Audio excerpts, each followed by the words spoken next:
તો નમસ્કાર ખેડૂત મિત્રો, આજે તારીખ છે 8/8/2025 અને આજે આપણે અહીંયા ઢસા ગામની અંદર વિનુભાઈ મેઘાણીની વાડી ઉપર આવ્યા છીએ.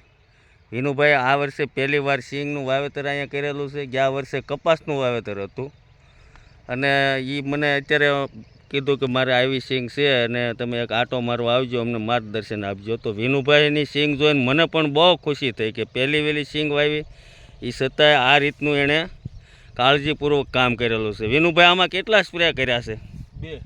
બે સ્પ્રે, ખાલી બે સ્પ્રે કરેલા છે. મેક્સવેલ એરો, હા હા, બીજી કોઈ વસ્તુ આપી નથી. હજી એક કોઈ ફૂગનાશક કે માઇક્રોન્યુટ્રલ્સ કાંઈ આપેલું? એરો અને મેક્સવેલ, હા હા, બે જ વસ્તુ છે. તમને કેવું લાગ્યું એનું પરિણામ? સુપર. અને હુયામાં અને તમારી જે બીજી આજુબાજુમાં જે સિંગો છે આપણે આવા કલરની બહુ દૂર પડે છે, પણ જે કલર જે તમારી સિંગનો છે એવો કલર કોઈનો છે ખરો એટલામાં? નહીં, એટલામાં કોઈનો કલર જ નહીં જોવા મળતો.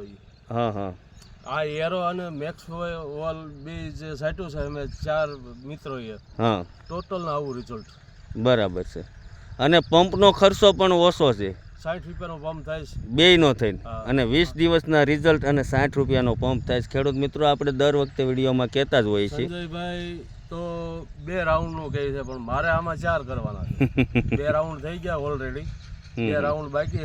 એ આવતી 10-11 તારીખે ત્રીજો રાઉન્ડ અને 22 તારીખે ચોથો રાઉન્ડ કરવાનો. આજે આ વિનુભાઈની જે મગફળી આપણે જોઈએ છીએ એ 10 તારીખે 2 મહિનાની થાય છે. આવી 10 તારીખ એટલે 2 દિવસ પછી 2 મહિનાની થાય છે. અને હજી આપણે આની અંદર કેલ્શિયમ નાઇટ્રેટ અને સલ્ફરના રાઉન્ડ કરાવશું અને છેલ્લે કાઢવા ટાઈમે છેલ્લો રાઉન્ડ આપણો જે છે એ થશે. એટલે આની અંદરથી હું માનું ત્યાં સુધી સારામાં સારું ઉત્પાદન મળી શકશે. આભાર.